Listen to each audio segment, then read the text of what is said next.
just two county finals this weekend. The Cork football and the Tipperary hurling replay. I thought the Kerry football one was on this weekend, but I got that wrong. That's not on till next weekend. So Clonakilty versus St Finbarrs in Páirc Uí Chaoimh at 3 o'clock. It's a repeat of the 2009 final, which Clonakilty won by a point. I don't know much about Clonakilty at all, if I'm being honest. It's not a name that jumps out at me when it comes to Cork, senior football. They've won 9 county titles.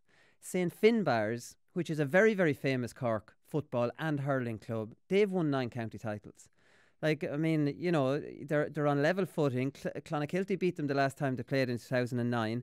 The difference is St Finbarrs have 3 All-Ireland club titles in football. They've won 9 Cork titles. I know I've said this on the show before, Niall, because I just rave about this. They've won 9. 1/3 of their county finals resulted in Munster and All-Ireland club titles, which is pretty phenomenal. And then they've 2 All-Ireland senior club hurling titles as well, 75-78 in the hurling and 80-81 and 87 in the football.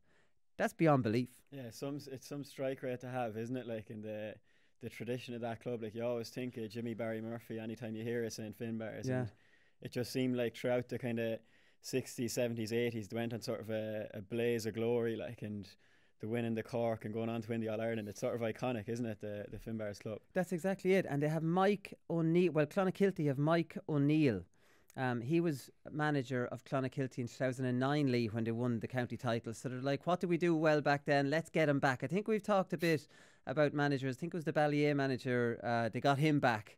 That did so well. Interestingly, St Finbarrs won the group game. We saw this with Belmullet and Knockmore. It flipped for the county final. So Bars won the group game 112 to 1-5. But presumably you can just tear that up for county final time. Yeah, well, I was reading that Clonakilty, they'd only lost 2 games all season, and both times was to St Finbarrs.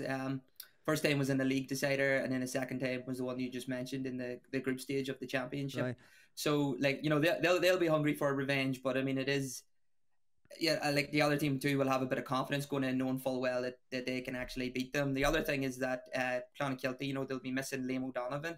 So he played for Cork 2019, 2020, or halfway through the 2020 season, and then he tore his cruciate ligament. He's a really fast, like, attack-minded halfback. Yeah. Tore his cruciate, came back this season, played the last 3 matches there, looked like he was getting a good run of form going, and then in extra time there in the semi-final, he tore his hamstring and had to get surgery for it, so he'll be missing the final as well. And he's a young lad, just tormented with injuries at the minute, so that'll be a big miss for them as well, and only good news for Finbarrs. Yeah, I don't want to put you on the spot or anything, but you don't suppose you remember the scoreline from that league final? I don't know. I haven't. Oh, no, I don't. But I remember them saying that they were being criticised for being too defensive, and the manager was dead against that accusation, and that he said that they went for it. But I think it was a high enough scoring game. Why do you ask? No, well, I mean, obviously, St Finbarrs won the group game pretty easily, and I was wondering if they won the league game pretty easily, that would be a little bit more evidence for anybody maybe who's looking to put a bit of a wager on it maybe or something this weekend. The big one in Tipperary, obviously, is Lockmore Castellani and Thurles Sarsfields, 3:15. This is on television. Advantage Lockmore, you would say, or is it advantage Thurles, who've had the 2-week break, or is it advantage Lockmore, who pretty much were the better team for a lot of that final, have won a football one in between? The momentum maybe is all with them, tired bodies and all that kind of thing as well. It's hard to know, Niall. This is all hindsight stuff. Lockmore win it, they're flying it every weekend. Thurles win it, jeez, that rested them the world of good. I suppose, yeah, it's hard to say. I'd say it comes down to like how they look. I'd say they were, as we were talking about how they would celebrate that football win, I'd say they were straight back into it on Tuesday night, and they're in that kind of routine now. It's 17 weeks in a row. Yeah. I was looking back on it to see, like, was there many replays in the Tipperary hurling final before, and Lockmore will be glad to know that the last time there was in 2002, it was Mullinahone beat Thurles Sarsfield, so Thurles lost the last replay, and Lockmore, they've only actually won 3 Tipperary senior hurling championships, but one that they did win in 1988 came after a replay, so maybe the omens are good there for Lockmore. Maybe, yeah, the manager will be that. The big issue for Lockmore obviously is playing every weekend is injuries. If you've got an injury, you're in trouble. And obviously John Maher missed the football final, and it was Brian McGrown. He came on late in the football final. You'd imagine he's grand now. He's come on late. He's got the legs run out. But John Maher had a hamstring tweak. Now with a tweak, he will be back in 2 weeks. You know, if it's just a tightening up. And they were right not to play him last weekend. But a big, like, I mean, that's just a huge either gain or loss. Yeah, you'd imagine Brian McGrath will be all right because he played the week before against Thurles, and like he's had that thumb injury. It's been at him for a long time, and he was interviewed after the football final, and he just said, like, forget about the thumb. If they want me to play, I'll play. Like, so I'd say he'll be grand this weekend. John Maher, like, that kind of came as a surprise. That was just a kind of a late injury that made him miss the football final, and like he would be such a huge loss because he's such a sort of a dominant player, like centre back there for Lockmore. He was in with the Tipperary team as well, but he's a key man for them there because very rarely does a ball really get past John Maher, like, and hamstring, like, it's always a dodgy one. Like, you can probably see him running out and giving it a go, but when a lad has a hamstring at them, it's never 100%. Like, no, it is. It's difficult. We saw that with Owen O'Donnell at inter-county level. He probably regretted going out to the Leinster final. You want to play. One type of injury that you don't mess with is a hamstring injury. It's not like you can run it off or you can do anything. It just comes back at you if you don't give it enough time. But I have tweaked mine before, and I've been okay in 2 weeks. So it is possible. Again, I always say this on the show: the big test the day after you hurt your hamstring is, can you walk on it without a limp? If you can walk on it without a limp, you have a chance in 2 weeks. If you have a limp, forget about it. You're a month, and that's it. And trust me, this is better than any medical advice you get off any physio. Trust the limp the following day on the hamstring. Matches on television. RT have Clough-Ballacolla and Rapparees. This is in Portlaoise on Saturday night. Lee, Rapparees played the county final on the 19th of September. Now, this is a huge disadvantage to Rapparees and a huge advantage to Clough-Ballacolla. Clough-Ballacolla are at home in O'Moore Park. Laois clubs generally don't do that well in Leinster, but I'm banking on Clough-Ballacolla, the momentum, the home advantage, and Rapparees. Jesus, they're 2 months sitting around waiting for this match. Yeah, nearly longer than 2 months at this stage. Look, we talk a little about the disadvantages of playing week in, week out, and the difficulties of that, and how a week's break can, probably do everyone the world of good. But 2 months, that's a long time. You nearly feel like you're starting a brand new season again, and you're wondering how they tailor their preparations again. Periodization wise in terms of their training. Do you taper it right back? Start off really late, work in some hard fitness stuff, and try to peak yourself again later on. Knowing full well that this game's in the horizon, and you're going to be going up against a team that's got real momentum. They're match sharp. They've got not long after their county finals. Like, it is a big disadvantage. And I wouldn't be surprised if it was to their detriment in the end. Yeah, exactly. Like, I mean, think about it. You just won a county title, and for the next month, they'll pretty much be going back into pre-season training. Because where are you going to get challenge matches? Every other hurling team in Wexford's out. Like, I mean, you have to be trying to find them, and you're at county final stage. Other counties might not want to challenge games. It's a terrible situation that they've been landed in. You're right, it's 9 weeks. How the hell would you even, get over that 9 weeks? Yeah, it's an awkward sort of a setup for them, and I'd say surely after winning the county final, like, they would have known, like, that they're not going to be playing for a long time. So I'd say they surely took a week or two at least, took it off, and kind of, just try to give themselves a break, enjoy the county final. And it would be, you'd be coming back in, and it's kind of a pre-season thing. You're nearly getting fit again. And how depressing would that be? You go from winning a county title at Clough-Ballacolla, and now they're into another competition. Still that fitness carries over, still, the sharpness, all those things, and you're looking forward to it. Where the Rapparees are like, they win a county final and are back doing feckin' long distance runs. Yeah, it's not ideal for them, in fairness. And like as Lee said, like, Clough-Ballacolla, they're coming in with huge momentum, like having won 2 county championships in basically the last 3 months. Like, and I was talking to Declan Laffin yesterday, and they haven't lost a game, Clough-Ballacolla, since he came in as manager. They drew the first one against Rathdowney Earl, but ever since they've been winning, and that sort of momentum will do them the world of good heading in here. Like, the Wexford champions, they'll probably be favourites, like, because Rapparees, they're a very good team, and they hammered St Anne's in that Wexford county final. Yeah. Like, we seen how good they were. The full forward line, it was Lenny Connolly. They ran amok completely. Like, so I'm looking forward to that game, like, because it's not too often you see Laois and Wexford champions like on television, you know, in a Leinster provincial clash. So looking forward to that one. Yeah, most Portlaoise fans will remember 1988 when Rathnure from Wexford beat Portlaoise in very last puck of the game. Portlaoise just scored a screamer point. If anyone listened to Pat Critchley's tribute show on the show here earlier on this year, the Portlaoise got a great score from John Taylor to go 2 points up. Thought the referee would blow it up with the Rathnure puck out, but of course didn't, and Rathnure went down, scored a goal to win the Leinster final, and Portlaoise were already after win, or Portlaoise won the football the week after, or had already won it. That would have been the Leinster double for Portlaoise. So listen, when you talk about Wexford clubs and Laois clubs, Niall, there's plenty of history there.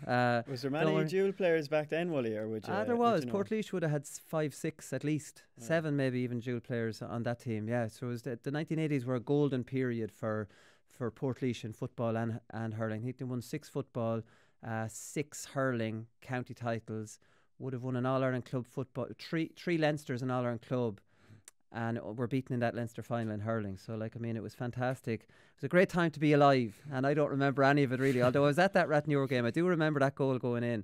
I think that was in Dr. Cullen Park. What age would I have been? 10.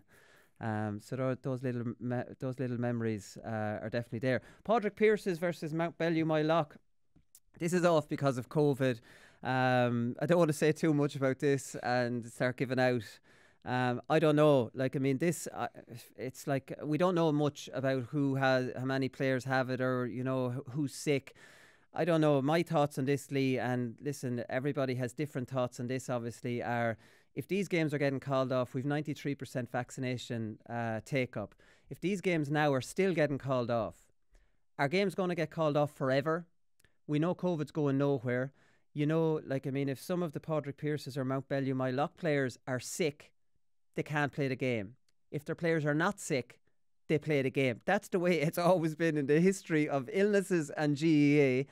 And if these games are getting called off now with all this huge vaccine take-up, what's to say in 3 years' time games still aren't getting called off? Like, there's no end to this. This is why I'm wondering, can, like, these games just not be played?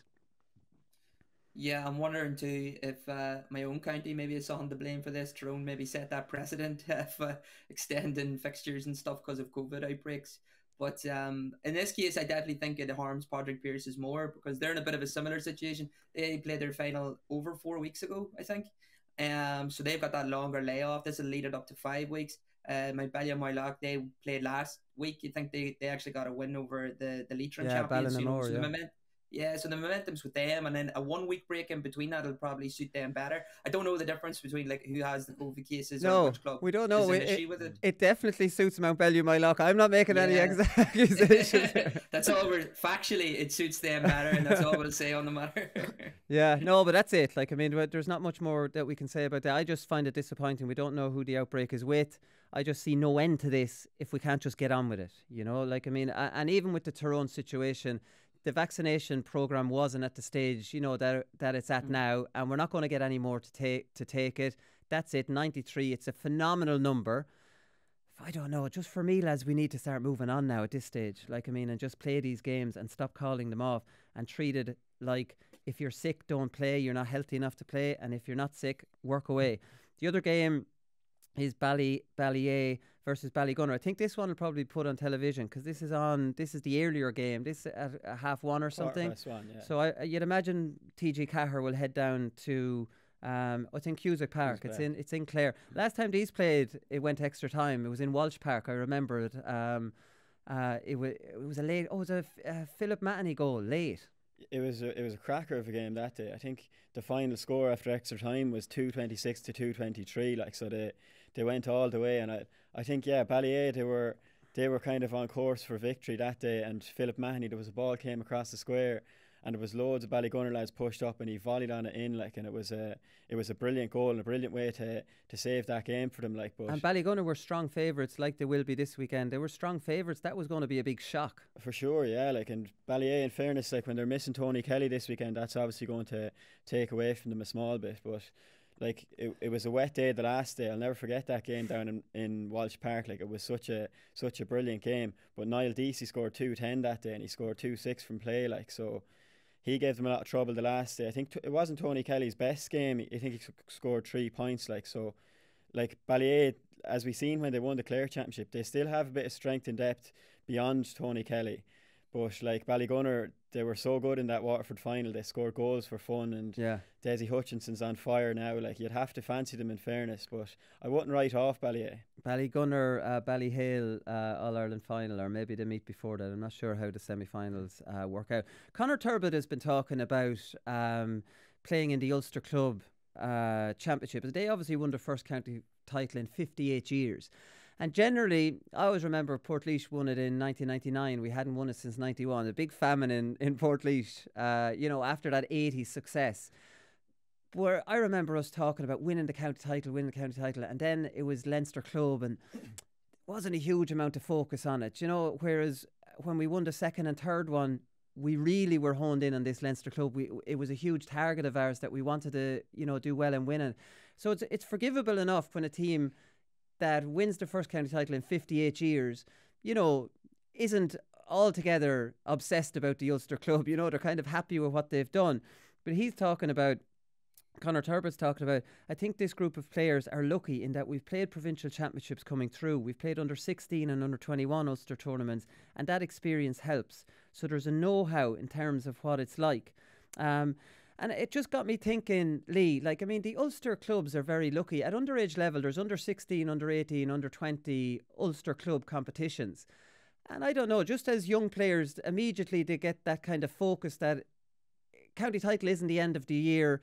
If anyone has... And then there's a huge novelty of it as a young fella. Everybody remembers the Fela. I remember playing at the Fela. We won it the year I was under 14. We did a lot of good underage teams. Jesus, the novelty of playing the Down champions, as an under 14. I think it's fantastic. I think it prepares the players for senior level because they're going to be playing in provincial club championships if they win a county title. Ulster are consistent on it. I know Leinster and Connacht did a provincial minor championship up until 2015 and now they don't do it anymore. I don't know. I think for under 16, under 18, under 20, it's a fantastic thing. Yeah, no, it definitely is. I actually wasn't aware that, like in Leinster and whatever, it wasn't really. Yeah, Munster don't do it at all. Yeah, because it's a huge deal up here. My first ever article as a journalist in terms of GAA was for the Gaelic Life in 2015, and I interviewed Conor Carville, who's now the Glen captain. And Glen had just won the under 21 that was then Ulster Championship, meaning that they had won 4 minors and Ulster under 21 at Ulster level. Sorry. So, and then the whole article was about them taking all that experience and all these youthful players and retaining them. And someday, they'll make it into the senior and they'll finally topple the great Slap Neil team, because Glen were actually an intermediate at that stage at senior level. Right. So, it's fun that that's all come full circle now. But the point is, I even made that article in the first place, because the exposure that Ulster tournament had given them, we'd heard about this Glen team years ago in Ulster. It sort of gives them the same sort of platform as schools cups like McCrory Cup and the Hogan Cup and stuff. People get talking about them, you hear about name players. It prepares them, as you say already, like in terms of knowing that the county final isn't actually the end of the year, it isn't the end of the season, there's more to come. And it prepares them to, for playing on the big stage, because what is underage football if it isn't preparing them for senior football at some stage? So they know that playing on the big stage and getting that preparation, and then they can bring that into the senior level, and it's worked a charm for them. They were able to use that to their advantage and bring it forward. So it's specific preparation for the specific environment that you're going to be in. It only makes sense. Yeah, Conor Glass mentioned it on the show last week when I was talking to him as well, as it wasn't very new to them, even though they'd never won a senior county title, never played the senior provincial club, but they'd all played in it at underage level. I think it's an advantage. Well, it's not really an advantage in Ulster because they've all played in it. I think it's great. Like, for example, until Naas got to the county final this year, we wouldn't have known about Naas having great underage crop coming up through. Whereas if Naas had won a minor Leinster, you would have, you'd have your eye out for them or whatever. I just think it's just an extra step that they could go to. And, number one, prepare them for senior, but number two, more counties are aware potentially of, how things are going on in other counties. Yeah, I remember chatting to lads from Ulster, and lads from Guidor back in the day, and they'd be saying they're going on to the Ulster Minor, Ulster 21 club competitions, and you'd be looking at them enviously. Like it wouldn't have affected my club now. We didn't win too many county championships, like, but what a great competition it is, as Lee said, for the exposure for those players, like, and for lads like us to kind of hear about young players coming up, or they're ripping it up in the provincial club competition.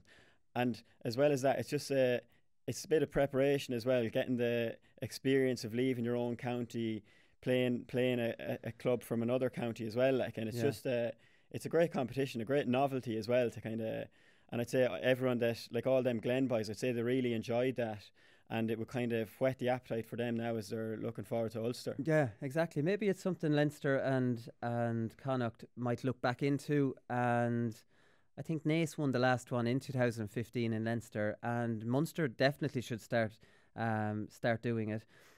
Ben O'Connor has been talking about Middleton.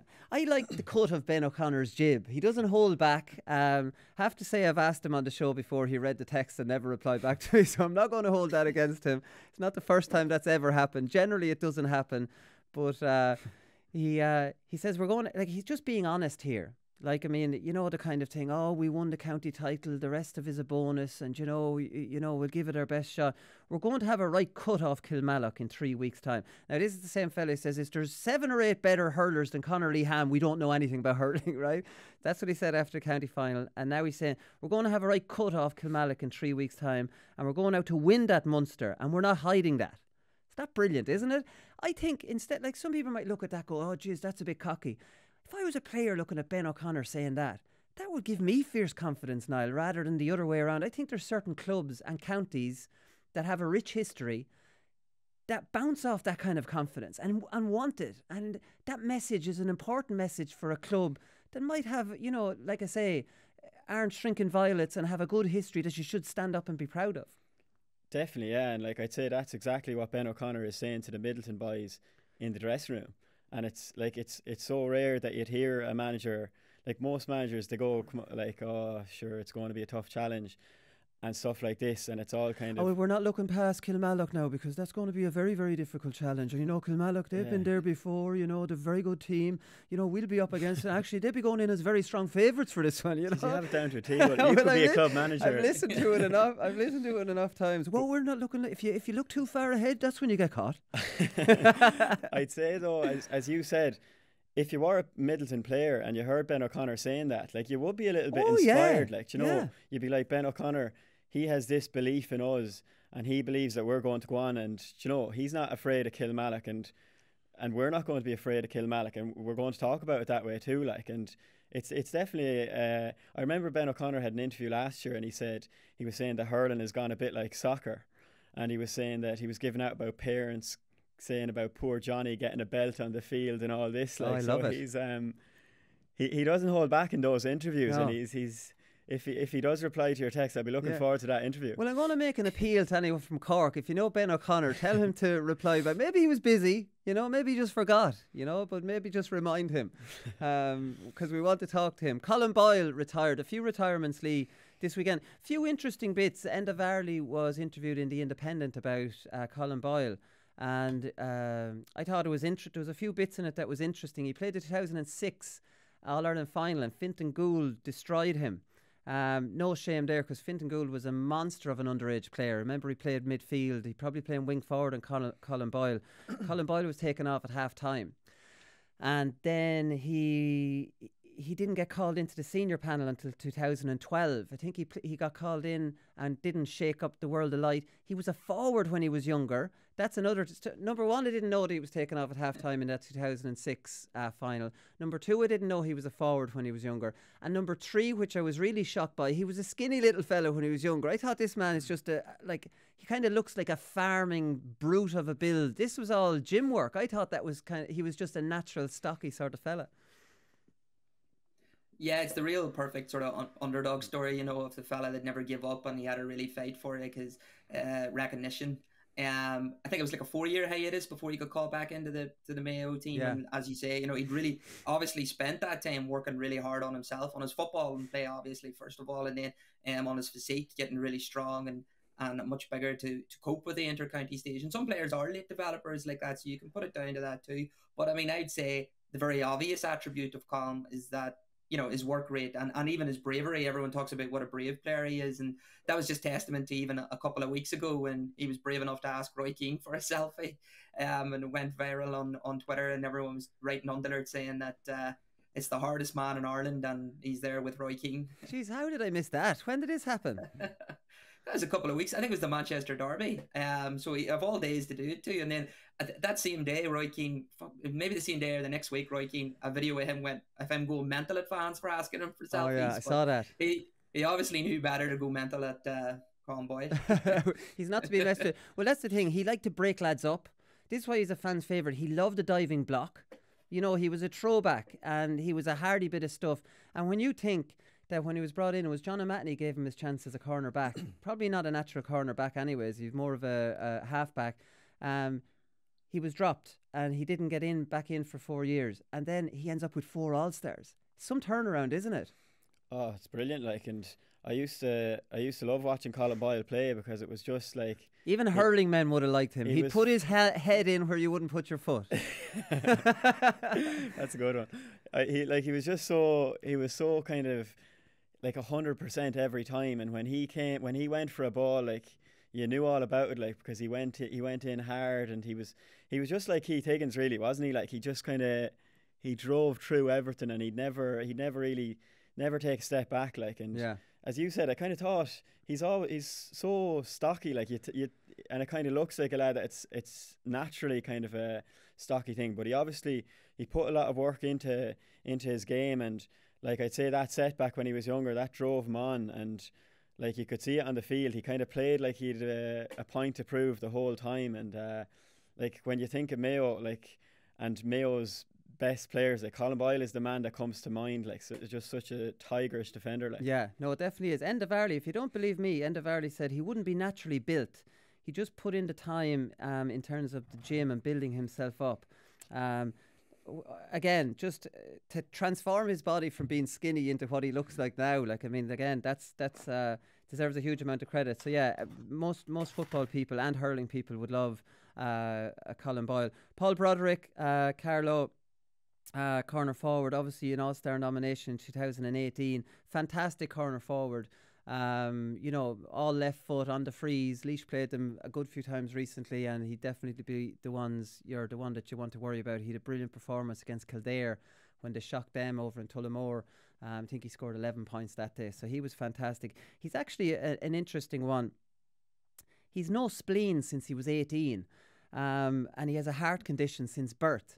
So, like, I mean, there was a lot of talk with Paul Broderick around the COVID thing, and he didn't commit because, you know, at the start, everybody was very, very worried, and rightly so, about COVID, you know, and I think he relaxed about it then when, you know, as it went on. But I actually ruptured my spleen when I was a minor. I was hand passing the ball over my head, and a fella came under me and kind of hit me right in the ribs with a shoulder, or maybe more towards the stomach. And the only way I can describe it was that, you know, like the feeling of being winded. That feeling of being winded, that excruciating pain just never went away. It just never went away. So it was agonising. I remember I woke up in the middle of the night and was brought to hospital. But I remember the doctors telling me in hospital, because mine was ruptured and they were going to take it out, and they wanted to give me every chance because I played football. They said, if we take this out, you can forget about playing football. And I always remember that, and it ended up healing back itself. Your spleen cleans your blood or something, I can't remember now. That's why I was really surprised to read that. I'm sorry for throwing this to you, Lee, that I wouldn't say you're an expert on spleens. You're our sports psychologist here. But yeah, this man he has had no spleen since he was 18. It's phenomenal. No, it's absolutely amazing, and maybe it is the sports psychologist that needs to be asked in this one, because you know, it's clearly a mental thing. You know, he's got over even medical problems. I mean, that's the power of the mind right there. But I mean, that's unheard of. And then just throw in the fact, you know, that he has a heart issue as well. Like, just on top of that, you know, as if it's no big deal either. That's something he's obviously always had to manage. Something he's always had to be really aware of. And you know, you've been in matches where you've took a really big blow or a really big hit, and there's always that, even if it is initially just getting winded, but there's that little split second you're like, oh, is this serious? You know, and you sort of have to walk it off and calm yourself again. You just wonder, I mean, would that be even worse for him? You know, would he always have that in the back of his head if he takes one really bad blow, or he's just so out of breath and he feels sick, you know, with the heart condition or something, you know, like all these mental barriers will constantly be telling him that maybe he shouldn't be there, he shouldn't be on the pitch. But he was, and you know, and he was fantastic on the pitch as well, as you say. All-Star nomination 2018. I think that was Carlos' first since 1994. Like, so I mean, fair play to him. I talk about defying the odds. Yeah, fantastic player, Paul Broderick. He's gone. Colm Boyle's gone. Brian Fox is gone. In Tipperary, Niall, he won the Munster final. He'd actually lost a Munster final at minor under 21 at senior, so he finally got to the promised land. Didn't retire after that. Played on. Looking at Brian Fox, you wouldn't think there's an inter-county player. If we're being honest, but he brilliantly industrious half forward, and I think he was at his best under Liam Kearns when they got to the All-Ireland semi-final. He was kind of dropping back into a sweeper role that year. I thought he was absolutely fantastic the year they had that good run. Yeah, like industrious is definitely the word. Like he just like he was so clever on the ball, and he'd always be kind of flying around the breaks, and he'd get the break then. And he'd give the clever pass. He was very quick, like, and a great lad to sort of break through and set up a score or something like that. Like, I'll never forget the Munster semi-final last year when or in 2020, the year they won, they were really struggling against Limerick, and Brian Fox came on that day and he completely changed the game. He kicked a brilliant score off the outside of the boot, and then was instrumental in winning the sideline as well. That Conor Sweeney scored, like, and he was good the day in the Munster final too, and he got the goal. Remember the goal he scored against Mayo up in the semi-final? He kind of just, it was classic Brian Fox goal. He kind of just ghosted off the outside through. Of the boot. He kind of drop kicked it off the left foot and it rolled in, like, but it was the way he kind of broke past the Mayo defenders. Like, they saw him coming and there wasn't too much on, but he just stayed going and kind of eventually got by them. But that was the type of player he was, like, and we've hurled against him a few times as well, and he's a very good hurler as well for Eire Og and Carty.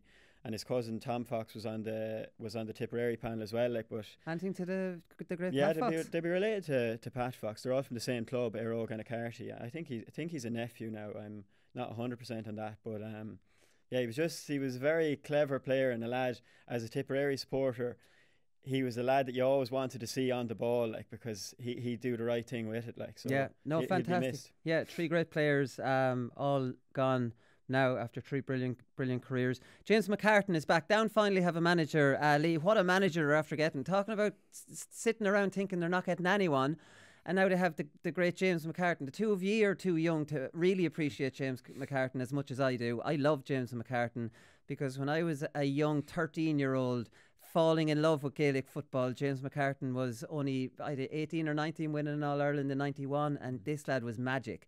And he was even more magic then in 94 when he had the few more years when they won it again.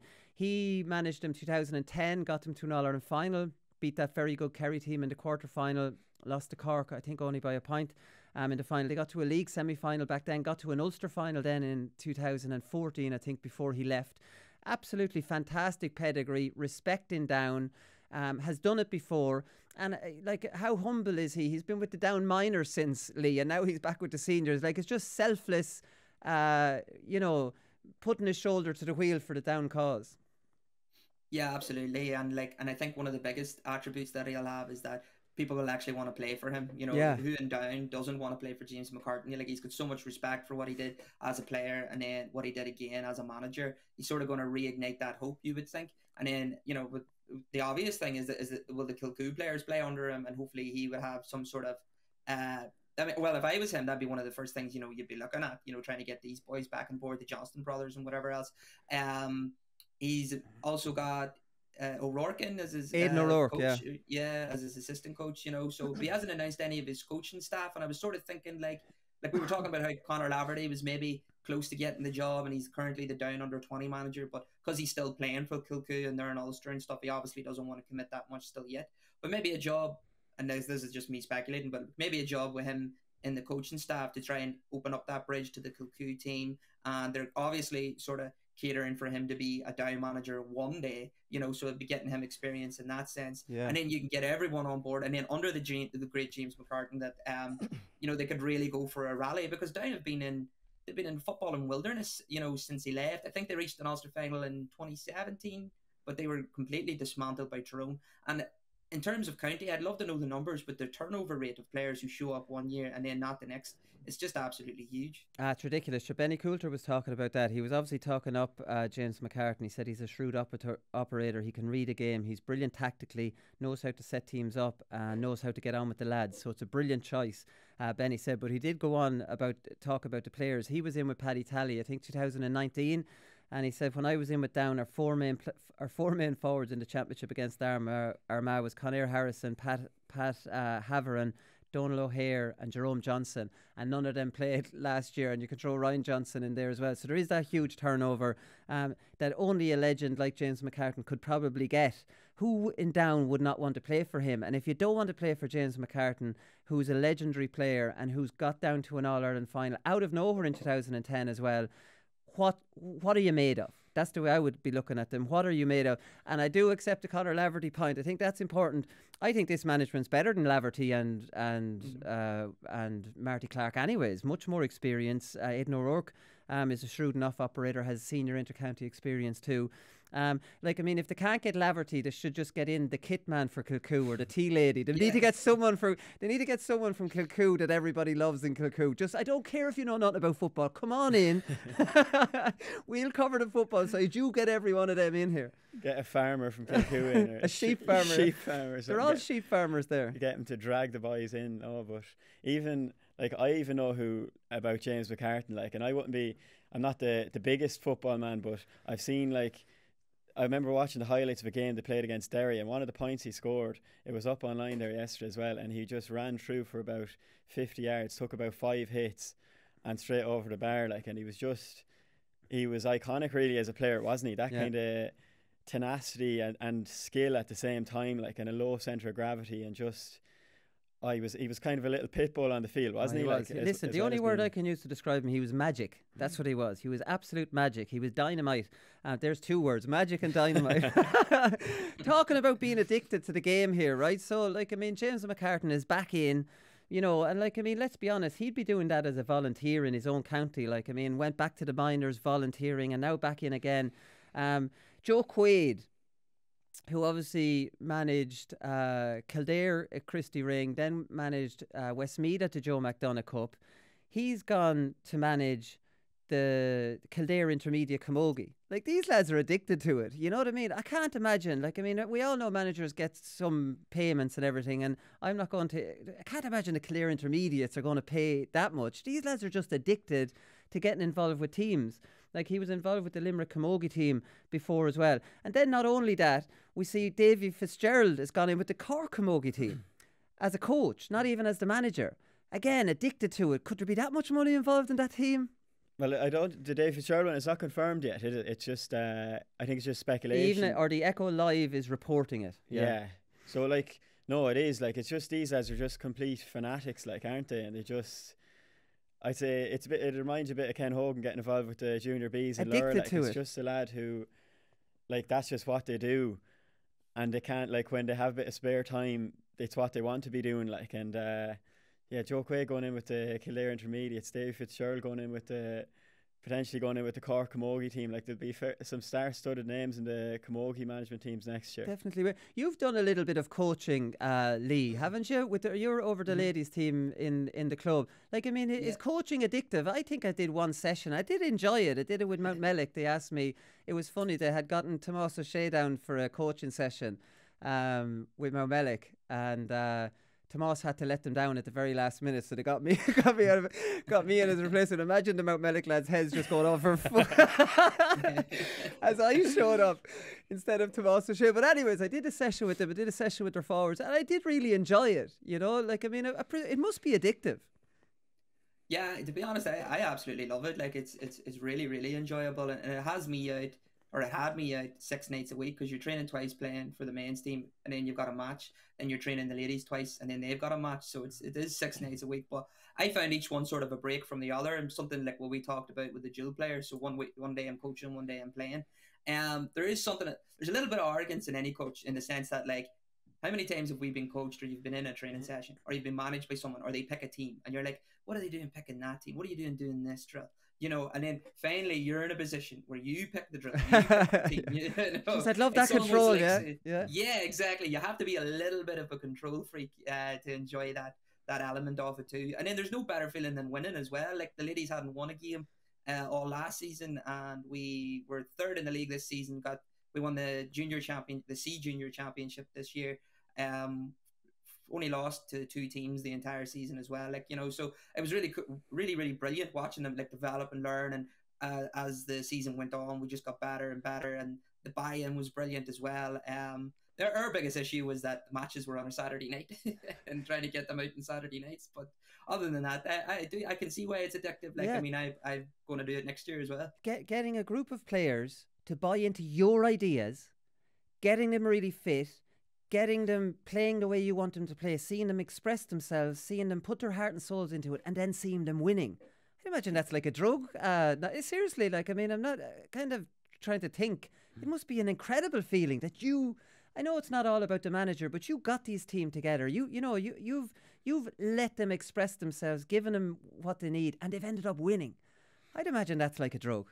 I'd say it must be. Like, I haven't done too much coaching me neither, no, but myself, to be honest. Like, we're being encouraged to get involved. Like, nowadays a lot of clubs have it that their senior players are coaching the under 8s and the under 10s and the under 12s, and I suppose that's where you start off. And any of the lads I've talked to, like a few of the lads won championships with under 14 teams, and they did say like it was as good a buzz they had when they're winning themselves. Like, and a lot of managers have said that in the past as well. So no, it's definitely a great thing to get involved in. And I'd say if you did get involved, you definitely, it would be easy to become addicted to it. Like, yeah, I remember Portlaoise trying to get them trying to get lads involved. It's a very hard thing to do when you're still playing, because you don't really have the time. A lot of your time's taken up. I remember saying to them, "Here, I'm getting the head boxed off myself winning county titles. Like, I mean, is that not enough? Is that not enough for this club?" So I actually didn't go back.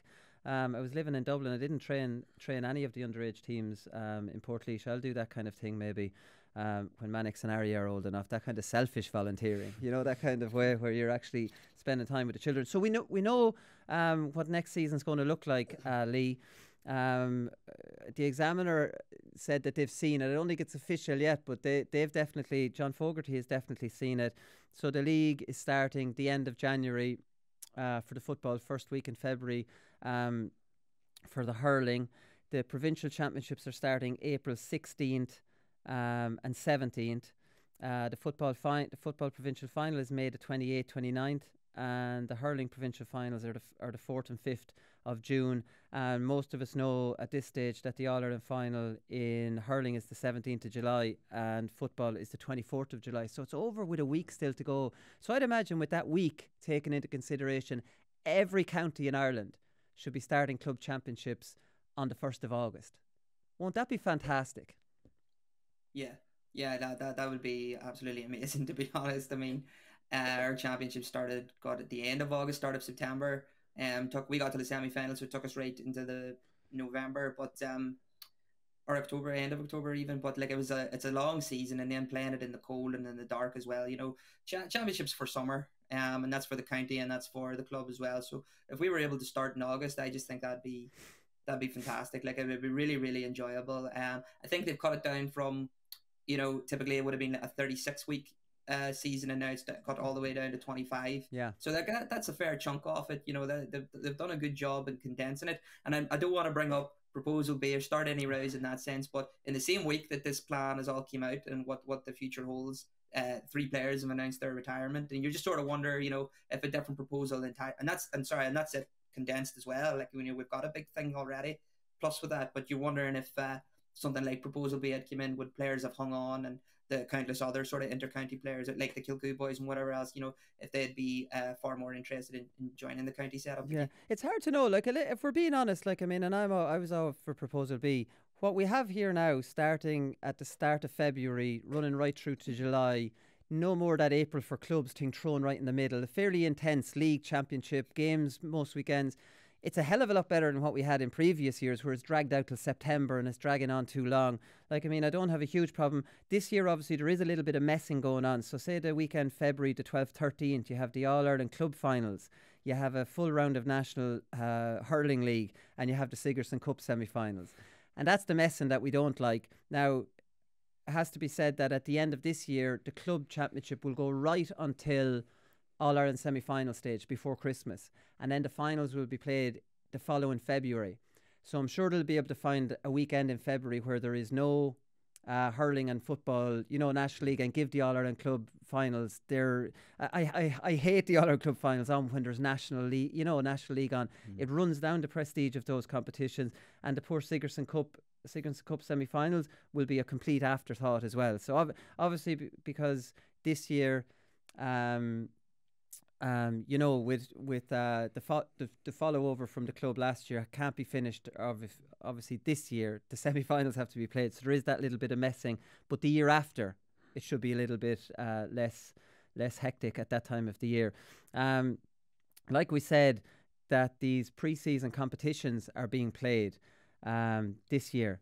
So teams are back training on the 8th of December. The pre-seasons are back in January. I think it's a knockout. I was saying it's no big deal, and then I was saying, oh, well, it is no big deal, but at the same time, there are national competitions that have national media added, and you can't just go to it like a challenge game where you play, 1:15 in one half and another 15. You don't do it at your own leisure. But it was interesting that all of the FBD League competition matches are being played in this Air Dome at the Connacht GA Centre of Excellence. And they're very lucky. Imagine the luck at that time of the year and the shit that the pitches are in, that you just walk into a dome and play on the AstroTurf. Now, this isn't AstroTurf like a lot of people will remember from five-a-side, where the whole leg could be scalded off you if you go in for a sliding tackle. This is proper, grass. It's moved on. I'd be really looking forward to seeing games there. It gives us a reason to look forward to the FBD League, doesn't it? Just get a look at it, yeah. And supporters can go in there too. Apparently there's a temporary stand can go one side and fit 2,000, which is all would be at those FBD games anyways. I'm really looking forward to seeing it. I'd say there'll probably be more of a crowd looking to go this year just to get into the dome, and there will be a bit of a novelty there just to see what it's like watching a Gaelic football game inside, and I know, the roof is meant to be very high, isn't it? You said it was twice the height of the top of the goalpost. That's at the middle. It's obviously a dome, so it wouldn't be that at the sides. But the centerpiece, which would run down the middle of the pitch, would be twice the height of the goals. Yeah, I'm just trying to imagine a game of hurling being played in there, and the ball hitting the dome, because the ball at different stages it will go up very high, so yeah, I'd rebound back. It's like when you're playing the indoor soccer where you do a rebound off the side wall to get past them.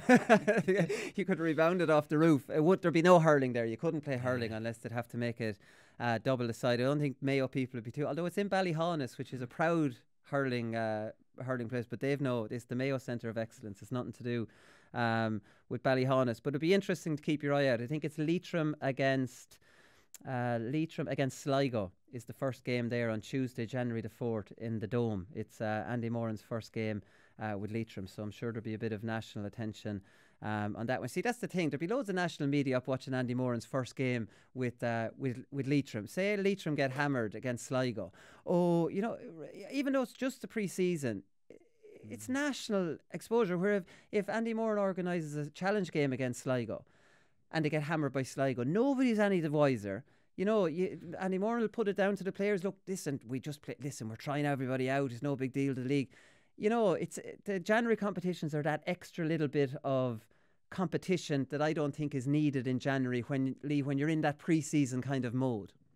Yeah. Well, there'll be a lot of media coverage just given the fact that he's Andy Moran, and so all eyes are sort of on him anyway. But I know what you mean. This competition is just it's brought the pressure that little bit earlier, and you were saying at the start, it's the preseason tournaments, it's no big deal, but then because it's the fact that it's no big deal is sort of a reason not to do it. You know what I mean?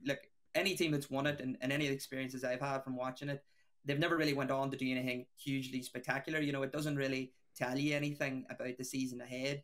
And then if we even look back at all the debates around Congress when they were talking about Proposal B and everything, most of the counties were saying, that were against it, they were saying that sure, the league we treat that as a warm up, especially the first few games anyway. And so if that's the case, then why do you really need these high pressured pre-season games anyway? you know. Yeah. Just kind of use the first few league games for a little bit of experimenting, and then crank it up towards the end of the league. Almost at championship pace for the last 2 games, and then get into the championship. I initially said I don't really mind those early season competitions in January. I've completely talked myself out of wanting them now. I don't want them at all. Not to the point where I'm going to start going mad about it, But you just prefer if they hadn't come back in. Last one here before we get into Conor McManus. Is Rory Grugan. So he was tweeting about this. So he's bringing a motion to the Armagh County Convention to move all club league games to either Friday or Saturday night for the 22 season and beyond. So the 3 of us play, and this is a situation where people who haven't played will think, Jesus, there's more important things to be thinking of than this. And then every player will go, that makes so much sense, because there's nothing worse than waiting around till the Sunday evening. Sometimes it's Sunday evening until you play your league game. And you can't go out. You can't really do anything. And especially when you're in your 20s, a social life in Ireland is a really important thing. That's what young people do at the weekend. And to miss out on it for league games, club games, it's just cruel. You're looking at gigs, festivals, 21st parties, birthday parties, stag parties. When you're in your 20s, stag parties are huge. When you get to my age, you don't really particularly want to go on them. But it's just such a simple thing, Niall. But players would appreciate it, massively. Yeah, because to be waiting around for, you wouldn't mind a championship game of a Sunday. You'd be buzzing to be playing of a Sunday for a championship. But when it's a league game, to be kind of, because when you do have a game, your whole weekend is kind of boxed off towards the game, socializing wise. Yeah, you're not going to be going out Saturday night. You're going to be kind of taking it easy Saturday, and to be waiting around if it's a Sunday evening league game, it's the worst thing in the world. A lot of them would be Sunday morning, but I think everyone in Armagh they'd be eager that motion passes, because a Friday or Saturday game is much more enjoyable. You play your game, you're with the team, you probably go out with your team and together. A bit of bonding, early on in the season, and that's exactly what the majority of players want. So it'd be great if it was passed, and I think it probably should be the way in most counties around Ireland that league games are Fridays and Saturdays, because Sunday a lot of the time you'd be in the winter months you'd rather not be playing a game of hurling or football anyway. Yeah, a lot of league games in Laois are midweek. They're Wednesday or Thursday night. I saw they're in Down. They play all their club league games on Friday nights. And in Tyrone, they moved in 2021 to do the same thing. Lee, I wasn't aware of that. Yeah. Down, they've been doing the Friday nights thing now for a couple of years, to be fair. So they're leading the trend in that sense. It's really good from my point of view anyway. I have my weekends to myself. We would train on a Monday and a Wednesday, and then you play your match on a Friday. You've got your Saturday and you've got your Sunday. Great. It's perfect, really. You can plan lots of things around that. Like I already mentioned, taking the girls, they play on a Saturday. That's they play on a Saturday every Saturday, 7 p.m. You couldn't think of a worse time on a Saturday. And the amount of you're missing big players and games because, well, hen parties for one. I've been completely indifferent to hen parties, but now I hate them. I absolutely there's so many of them.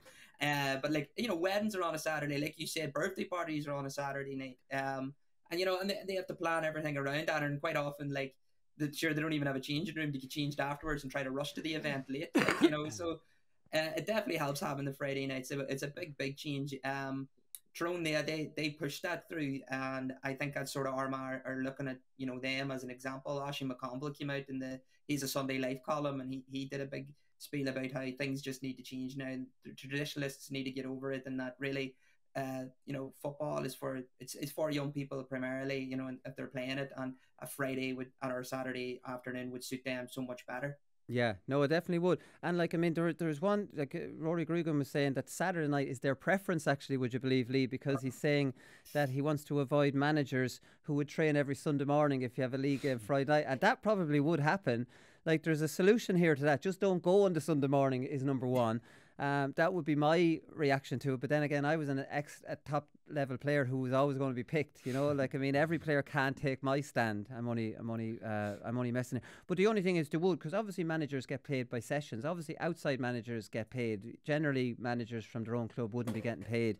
But if you're getting paid 100 quid, 80 quid, 120 quid per session, you could guarantee if you have a league game on the Friday night, these lads are dying to see where can I fit in another session during the week. Yeah, there'd be lads stumbling into the training session. Like I'd say, you'd stay in if you had a match. If you're training, you'd probably chance it. Yeah, you're allowed to show up to training dying, really. You'll set the alarm, you'll be like, hopefully it wakes me now. But I seen on the comments under Rory Grugan's tweet, there was an Armagh ladies footballer, and she was saying that, well, we play all our league games on the Saturday, and we've all the pitches and the referees. Like, we don't want to lose our Saturday slot. So it'll be interesting to see how that one works out. Yeah, like. There could be some crossover there then. All right, there's no doubt about that. Maybe don't go. Maybe, like, I mean, that's the solution here. But there definitely, if there's a Friday night league game, an awful lot of managers 100% would have it on Sunday morning. But anyways, once there isn't a match on Sunday, do what you want, lads. Do what you want. Just don't get caught. That's the only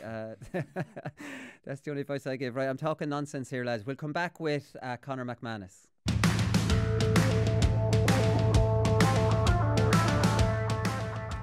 So we haven't spoken to Conor McManus in ages on the show, and thanks to our friends in Imagine Broadband, we're speaking to him today. I caught up with him yesterday, and I started off by asking him, was he enjoying his downtime in November? Yeah, it is. Yeah, November moving into December. We're only 12 or 14 days away from inter-county training returning. So, yeah, take the wee break when it's going. So you've had a break since the 17th of October. I was looking. You lost to True. It's a club I'd never heard of until this year. In the quarter, where the hell did they come from? In the quarter, it's the quarter final of the Monaghan Championship. So you've already had a month off. Yeah, well, funny, we played the league final there on Friday. The senior league final was on Friday, so right. We went right onto that. Just the way the league structure around here in Monaghan, the league's actually not finished before the championship, which is a strange enough one. But yeah, we finished up in the league final there on Friday, so that's us done and dusted now for the year. Right, done and dusted until the 8th of feckin' December, which they've changed now. It was supposed to be the 1st of January, and they've changed that now. So there's no, like, it's running into each other just like it always has. Yeah, there's no real change to that at all in any way, shape or form. However long that lasts, I suppose we'll get a better steer or a better feel for how this closed season, or the split season works. We'll get a better feel for that. I suppose next year when we've had a full clear run at it. The county season finishes at June or July, I think it is next year. Yeah. So I suppose we'll get a better taste of what split season looks like next year. This year probably wasn't the best year with COVID and everything else, so we get a better feel for that now next year. Yeah, I think the whole idea of getting rid of the pre-season competitions in January lets you start on the 1st of January, because we were talking on the show here today about challenge matches versus. I know they're not the most important matches in the world, but there's still national competition and there's national media at them. Whereas a challenge match, you could play half a team in one half, change it completely. You can organise it whenever you kind of suits your players. There is a big difference. It's not really like challenge matches would make your life easier, I suppose, is what I'm saying. They probably would. Yeah, they probably would. Now, funny, I was just on saying there that this morning about the McKenna Cup, and I was actually just lamenting that it wasn't happening. Not that I'm a big pro McKenna Cup, but I suppose it just gives you a definite structure. Every player knows that you're playing a game Wednesday, Saturday, Wednesday, Sunday, or Wednesday, Sunday, whatever way it is. Whereas challenge games, they can be stuck in anywhere between here and mid January. You could be playing them midweek. You could be pulled and dragged anywhere, just depending on who you're playing or where it is or when it is. But I suppose, looking at the end of the day, it gives fellas, particularly young lads, I suppose, is trying to break into teams and that there. It's a recognised game.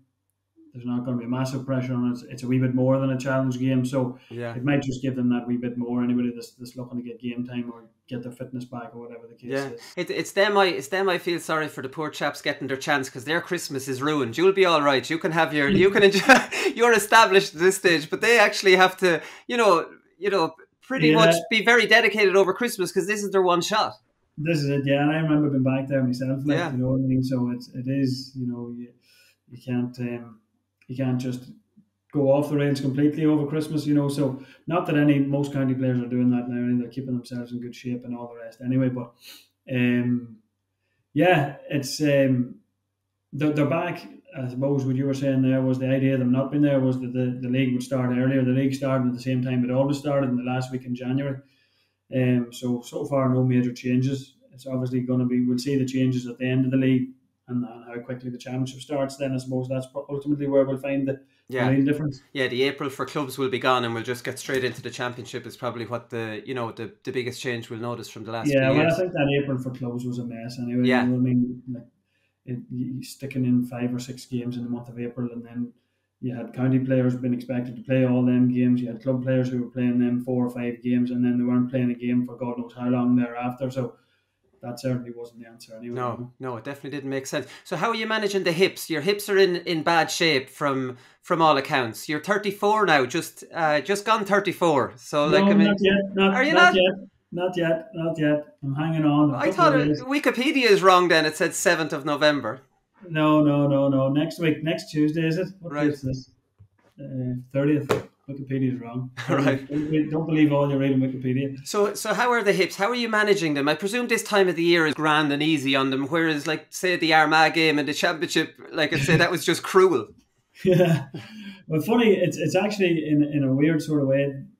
At that stage in the year, you have actually most of your work done. You've all the work done. So that bit's actually the easy bit. It's the tougher part of it is actually now, whereby, the temptation is, there's nothing happening, not do as much, but you need to be doing as much, if not more now. Right.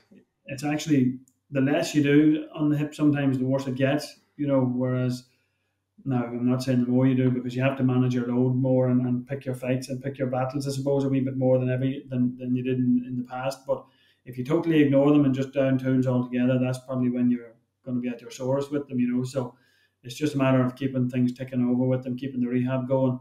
And then when you get back on the field, there's obviously certain elements of training that you just aren't going to be beneficial to you, because they're going to do more harm than good. So you just have to be mindful of that and pick your battles. What, like the long runs or that kind of thing, the heavy slugging? No, long runs are fine. It's actually the shorter, sharper twisting and turning, that sort of stuff, right, is what will cause you more trouble, So you just have to manage that as best you can. That's not ideal for an inside forward like yourself, who needs to be twisted. That's the whole part of your game, I suppose. That's your whole part of your game, yeah. And I suppose again, it's just trying to do that when you really need it, I suppose, is the key. Right. It is noticeable, like last year, that you're kind of carrying them late in games. Like it's noticeable that you're not running as free as you would have. Yeah, well, it's just, I suppose, look, it is what it is. You know what I mean? It's been there a long time, so it's you're just trying to.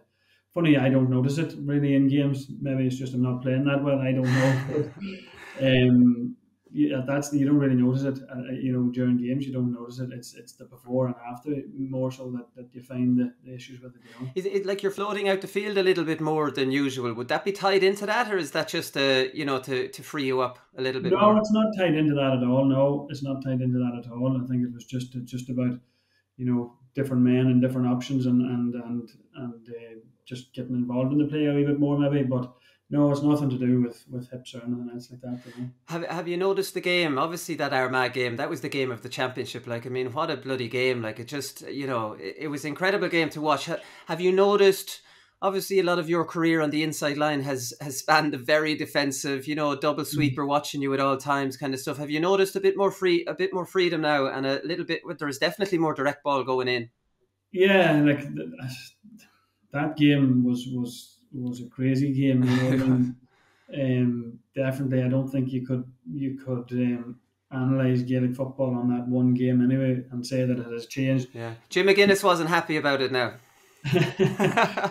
Yeah, no, like to watch it from a neutral point of view, it probably was a great game, and you had I think Week 1 had 4 goals scored in the first 20 minutes and had conceded probably 10 or 12 points in that period of time. So it was definitely an anomaly, all right, but you wouldn't get that game 3 or 4 years ago. So there is a bit of a shift on in terms of how teams are setting up, and there's more probably of an emphasis on attacking than defending, you know. Something that, and it's just noticeable from watching the 3 games, the club games on the television. I don't know how much football you watch in the off season, or do you try to get away with it, but or get away from it. But we were talking about this on the show, that the club game's very slow with their build-ups. Like, I mean, it seems to be a stalemate one side and a stalemate the other side. Whereas if every team is pushing up in the kickouts, if you move the ball down really fast, you probably notice this better than anybody. If you move the ball down maybe 3 kick passes, suddenly you have a one-on-one. But if you're really slow with the build-up, you're going to have the stalemate. Yeah, well, club football is probably, you know, traditionally it was normally better to watch than county football, but it is probably where county football was 3 or 4 years ago. Yeah. A lot of clubs and a lot of teams across the country are playing a defensive style of football. Like, and a lot of what you see on the TV is that defensive stuff. Like, if you watched the Dublin final at the weekend, it was quite defensive. You know, if you're looking at the game down in Kerry at the weekend, you know, low scoring, slow build up, defensive branded football. You know, so I think club football isn't as healthy to watch or as good to watch at the minute as maybe it was, you know, 5 years ago. It's probably going through the process where county football's that wee bit step ahead of it, you know. Yeah, I suppose the time of the year doesn't help it either. You know, it's very hard to get away from fellas, and the fast players, you know, become slower, you know, that kind of a way. And then you're probably working with less skilled players too. And I don't know, it probably needs, like you say, 2 or 3 years of watching inter-county teams do it right, and then it'll filter down. Yeah, look, but ultimately that's where it all came from, is watching inter-county teams, you know, because the club managers all watched, you know, a lot of the defensive stuff that was happening for a long time there as well, and then they brought that back and set it up. And it's a very difficult system to play, and you need, you know, players to be very, very fit, you know, to do it to the correct, you know, the way it's supposed to be done, you know. So when you have possibly club teams that aren't as technically gifted or as naturally fit, it becomes a very, very poor game to watch then, you know. Yeah, geez, it does. Yeah, we were very unlucky with the 3 that were on television last weekend anyways. Come here, how are you feeling in Monaghan? Like, I mean, I suppose you redeemed yourself this year. You know, could easily have beaten Tyrone that day. A lot of people probably say you should have. You were back level after 49 minutes. You were coming off 2 terrible years, really, from a Monaghan point of view. You've kind of, you know, given yourself, you know, put yourself back into the frame, I suppose. Yeah, look, we had a couple of poor years there in 19 and 20, so this year was very much about trying to right a few wrongs. Now, we didn't ultimately do that because we started off at the start of the year, we wanted to win an Ulster Championship, and we came up short, you know, and it was a big opportunity to get to an All-Ireland semi-final again, because obviously there's no back doors and no Super 8s and all the rest, so it was very much an open opportunity to get to an All-Ireland semi-final and get a rattle at obviously at Kerry. So we didn't do that, and we'd be disappointed with that, you know. Yeah, no, well, that's true. And like, I mean, I suppose it's hard to have you talked about that first half in that match and how, you know, you had such a slow start. Like, have you discussed it as a group, or what happened? Or not yet. Like, you know yourself, when it's all over, it's all over. Yeah. But like, it is something we will sit down and look at, because if we're going to improve next year and trying to build on where we were this year, we're going to have to, and as painful as it probably will be, we're going to have to sit down and take a look at it, you know. Yeah. As poor and all as we were that day in the first half, we still missed 4 or 5 chances that you know, 9 times out of 10 we would put away. So it would have just kept us in touching distance and within striking distance of Tyrone, you know. Yeah, and I suppose seeing them go the whole way, like, I mean, what do you think when you see that? Nobody expected them to do it at the time. You know, nobody was saying here's the, you know, potential All-Ireland final, because Tyrone were an unknown quantity a little bit, and you were coming off 2, you know, not brilliant years, and then they go on and win it. So I suppose it must boost your confidence. Well, look at it. I suppose I think I said this earlier on, whereby the last 6 or 7 years you've been watching teams run into Dublin and just fall, you know, and every team in the country was doing it, you know, so we were no different than anybody else. And you were watching on teams trying to beat them, and nobody could beat them. Now that somebody did go and beat them, and you have a new All-Ireland champion, and could have been one of 3 teams that won it ultimately, because Mayo beat Dublin, and then you had Kerry and Tyrone on the other side. So any one of them 3 teams could have went on and won the All-Ireland, and it definitely opens things up and gives teams a wee bit more hope, you know. Yeah, no, it definitely does. Like, I suppose Dublin will be licking their wounds and they'll be back. There's no doubt Dublin will be back. There's no doubt. Like, but the teams will have gained a wee bit of confidence from this year alone, you know. Yeah, no, they definitely will. Come here, we were going to change the whole championship there. Plan B was going to come in. Monaghan were very much against it. I know Darren Hughes went on the record that he was against it. Where did you kind of sit on the whole thing? I felt that it needed change. Definitely, we needed change. Whether that was the right thing to do or not, I'm not entirely sure. Something I definitely feel that we got out of this was that there's a massive appetite for change. You know, the biggest problem with the GAA is how long it'll take to get that, or how long it'll take to put something back in place that we can actually move forward with and actually change. You know, and the length of time it took us to get to this point, and we didn't go ahead with it. That would be the worry. You know, how long will it take us to get to that stage again? But yeah, there's definitely, I think, change needed in some way, shape, or form. Again, whether that was the right thing, I'm not entirely sure. But look, there's loads of things within the GAA that need changing at the minute. You know, and I think one thing that's gathering a wee bit of traction there at the minute is minors and under 17s and that there. It seems to be. Well, your tweet definitely kicked it off, anyways. I didn't expect it to go as mad as it did. But funny, I was at a club minor final with our boys there the day of that, and they were beaten in maybe after extra time, but they were beaten by a point anyway. But I was just looking at them lads, and there's 3 or 4 real good footballers in that group, you know. But they're still only under 17, and they're expected to come in now and play senior football with us next year. And it's not fair to ask them to do that. They should be getting ready for another year of minor football at their own grade and developing at their own level and at their own pace and at their own age group, you know. So we're definitely missing a trick there. But I suppose if there was a minor and they were really good 17-year-olds, they probably would play senior anyways for the club. They might double up. I think that I'm trying to understand the whole thing. I prefer it to go back without having thought about it too much. But I think what they're trying to do is separate the underage from the adults so that there's no crossover. And I think that's very simple. You just, as long as your team is in the minor championship, you don't play senior football. Right. If your team is knocked out of the minor championship or your minors is over, well then you're free. If you're good enough, you're free to play senior football thereafter. You know, and because we're definitely losing a lot of players. Like there's a lot of players that, like, I know in our club, like there's not many lads that have played minor football and played senior football in the same year. You know, you could count on one hand the amount of guys that have done it in the last 20 years. Like, so you're asking young lads to come out and do that now as a norm, which is not really fair, you know. Yeah, no, that's true. I think is it Pat McEnany's club Corduff is bringing a motion to Congress in February to try and, so it seems to have a lot of support anyways. I think people like this. The funny thing about this under 17 and under 20 is I don't remember anybody ever asking for this. No. This was just the powers that be just pulled this out of the sky and just ran with it, and it has taken till now for people to just stand up and say, you know, this is not a good idea. Like you're actively losing players at that level year on year this last 2 or 3 years. Like. Yeah, no, exactly. Before we go, like I'm always going on about this time of the year, Conor. I love it. I love the provincial club championships.